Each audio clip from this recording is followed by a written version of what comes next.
ન હોય ગાંડો, એની પાસે હોય ગાંડો. એટલે સાધુ સાધુજી ભગવંતો જ્યારે પણ વિચરણ કરતા હોય છે ત્યારે એમના હાથમાં સંયમરૂપી શસ્ત્ર હોય છે, એટલે કે આ શિખર હોય છે મંદિરનું. અને જ્યારે પણ રસ્તામાં ક્યારેક જિનાલય ન આવતા હોય તો બધી વિધિ આ શિખર પર કરી અને પોતે આહાર પાણી લઈ શકે છે અને હંમેશા સાથે જ હોય છે. એટલે શત્રુંજય ગિરિરાજ એક જ હતો. અહીંથી પાલીતાણા કેટલા કિલોમીટર છે? 200 કિલોમીટર જેવું છે. ગિરનાર કેટલા કિલોમીટર છે? 32 કિલોમીટર છે. અહીંથી 30 કિલોમીટર. ઈ આપણે ડામર રોડ જઈએ ત્યારે, બાકી જંગલના રસ્તે જોઈએ તો 30 કિલોમીટર પણ નથી. હવે આપણે દુહો બોલીએ છીએ કે જગમાથી રથ દોવડા, જગમાથી રથ દોવડા શત્રુંજય ગિરનાર, એક ગઢ વૃષભ સમોસર્યા, એક ગઢ નેમ કુમાર.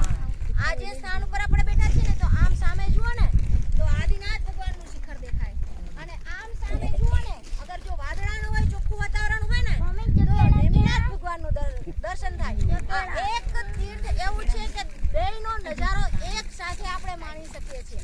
આવું સરસ મજાનો પાવન પવિત્ર ગિરિરાજ આ પાટણવાળાના ભાગ્યશાળીઓને મળ્યો છે. તો આપ લોકોને તો એક ગૌરવ હોવું જોઈએ કે અમારા ગામની અંદર આ યાત્રા, લોકો ક્યાંથી યાત્રા કરવા માટે અહીં આવે. પેલા પાટણવાળાને કોણ જાણતું હતું? બતાવો. પાટણવાળાનો ડુંગર હતો, પણ પાટણવાળાના ડુંગરને કોણ જાણતું હતું? કોઈને ખબર નથી. આ યાત્રા 40 વર્ષથી ચાલે છે, પણ કોઈને ખબર નહોતી. યાત્રાના નિર્માતા પૂજ્ય ગુરુદેવ ચારુવ્રત શ્રીજી મહારાજ સાહેબની નિષ્ઠાથી આ ગિરિરાજનો જીર્ણોદ્ધાર થઈ રહ્યો છે. એક સમય 35 જિનાલયો હતા. કેટલા? જે કોટ છે ને, એ કોટ ઉપર 35 જિનાલયો હતા. જ્યારે સોમનાથ ઉપર આક્રમણ થયું ને, ત્યારે બધા જિનાલયો ધ્વંસ થયા છે. આજે પેલા બધા છૂટા થઈ ગયા છે, અને પુરાણા લોકો છે એ ઉપર વયા ગયા છે, એટલે ઉપરથી જોતા હશે. પણ એમને પૂછવામાં આવે ને કે અહીંયા તમે આવતા હતા, તમે શું જોયું? તો ઘણાના નજરોની અંદર એવી છે કે જેની હયાતીમાં પણ અહીંથી ભગવાન નીકળેલા છે. એવું કોઈને યાદ છે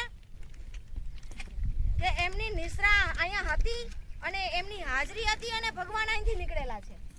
તો અત્યારે જોવા જાય તો જો આંબા બાપા પહેલા શરૂઆતમાં આવતા, શંકર બાપા આવતા, પછી ગાંડુ બાપા હતા, પછી થોભણ બાપા આવતા. આ બધા જ લોકો આમની સાથે જોડાયેલા હતા, અને એ બધાની મહેનતથી અને બધાના સહયોગથી આ ગિરિરાજનું જીર્ણોદ્ધાર થઈ રહ્યું છે ને આટલું વિશાળ કામ છે અહીંયા થઈ ગયું.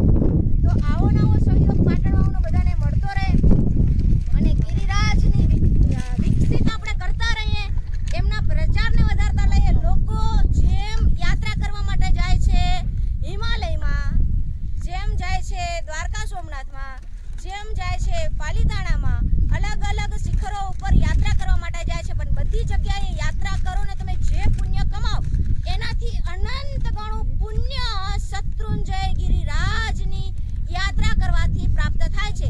તો આ ગિરિરાજ એટલે શત્રુંજયની એક ટૂંક ઢંક ગિરિરાજ એટલે કે ઓસમ પહાડ.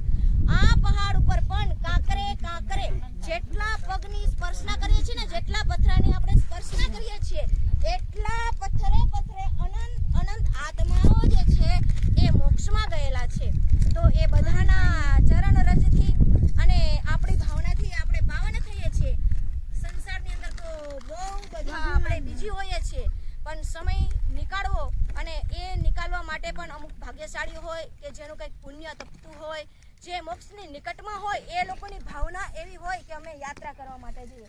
બાકી ફરવા માટે તો પિકનિક માણવા માટે તો બધા જ આવે, પણ મનુષ્ય જન્મ મળ્યો છે તો આપણે સાર્થક કરવો જોઈએ. કારણ કે વારંવાર મનુષ્ય જન્મ આપણને પ્રાપ્ત થતો નથી. તો એને એવું નથી કે અમારે એ જન્મને સફળ કરવા માટે ધન જ જોઈએ, એના માટે અમારે મન જ જોઈએ, એના માટે અમારે તન જ જોઈએ. તન, મન અને ધનથી જે પ્રમાણે કેપેસિટી હોય એ પ્રમાણે અમારે આ જન્મની અંદર અમારું જેટલું આયુષ્ય છે એ પ્રમાણે કંઈ ને કંઈ સત્કૃત્ય કરી, કંઈ ને કંઈ ભક્તિ કરી અને અમારે આ જન્મને સાર્થક કરવો જોઈએ. એક વખત છે ને ગુરુદેવ, અમે નાના હતા ને ત્યારે પ્રવચનની અંદર કહેતા કે એક બ્રાહ્મણ હતા. કોણ હતા? બ્રાહ્મણ હતા. હવે બ્રાહ્મણ જે છે એ નગરની અંદર ભિક્ષા માંગવા માટે જતા. તો પેલા ઘરની અંદર લોટ આટો લેવા માટે જાય, બધા આપતા હોય છે. આ બધાનું એક કર્તવ્ય હોય છે.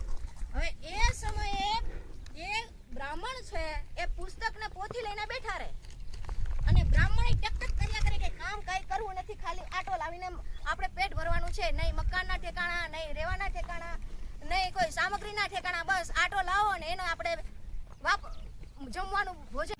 સામ અને પ્રદ્યુમ્ન આજના દિવસે સિદ્ધગિરિરાજ ઉપર 8.5 કરોડ મુનિ ભગવંત સાથે મોક્ષમાં ગયેલા છે.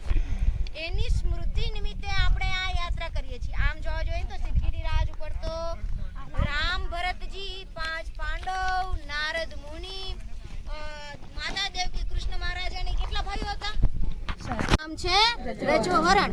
એટલે અમે જ્યારે પણ જે કઈ પણ જગ્યાએ બેસવું હોય અથવા તો ઊભું થવું હોય તો એની અહીંયા પ્રમાર્જના કરી અને પછી અમે ત્યાં બેસીએ, ત્યાં ઊભા થઈએ, એના વગર ન થઈએ. એટલે સાધુ સાધુજી ભગવંતોનું આને જીવદયા પણ કહેવાય. જીવદયા પણ કહેવાય છે. બરોબર. એક મિનિટ. આઈસુદ્ધી આવ્યા છે, તમારા હાથમાં મંદિર છે, શિખર છે. અડવું નથી. છે કે દર્શન તો કરી શકીએ. દર્શન કરી શકાય. ધ્યાન ન હોય.